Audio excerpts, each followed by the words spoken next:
বন্ধুরা, টেপার ফাইট কাটার জন্য ধানমন্ডি থেকে আসছে সুদূর, অনেক দূর আমাদের এখান থেকে ধানমন্ডি। প্রথম পার্টটা দেখে নেন। আমি তো টেটার টেটার করে গান লাগাইতে পারবো না, আমার তো গান টান নাই। বললাম যাক চেহারা সহ সব কিছু। এবার ছিল বিছানা অংশ দেখান যাক, একটু মাথা নিচে করেন। পাশ থেকে ভাই যেরকম সেট আপ পছন্দ করছে ওরকম দিয়েছি। ভাই বলছে যে সামনের দিকে সামনের চুলগুলো পরে থাকবো, আর পিছনের চুলগুলো পাশ থেকে একটু উঠে থাকবো, যে পিছন দিকে ব্যাক যাবে আর কি। তো অনেক দূর থেকে আসলো ভাই, আমরা বলে জোর করে মানুষ দিয়ে বলাই যে ভাই সুন্দর হয়েছে সুন্দর হয়েছে। এমন আপনার কাছে কেমন লাগছে? সত্যি কথা বলবেন, অনেক ভালো হয়েছে। আপনার কাছে ভালো লাগছে ভাই? যেমন চাইছেন এমন পাইছেন? জি।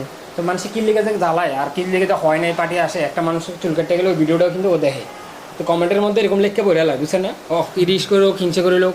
বড় বড় চুল যদি ঘরে ভালোই থাকতো তাহলে তো আমাদের এখানে কাটতে আসতো না। কাটার পরে সবারই তো সুন্দর লাগবে এমন কথা নেই, আছে এখন।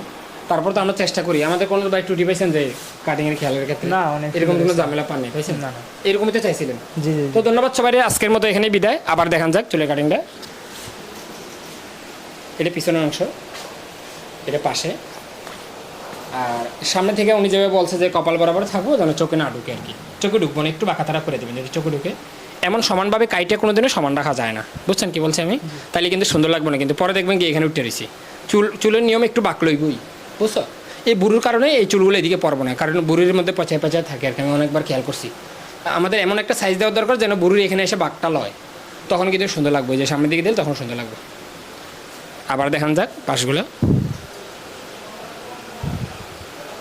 ধন্যবাদ সবাই, আজকের মতো এখানে বিদায়। সবাই ভালো থাকবেন।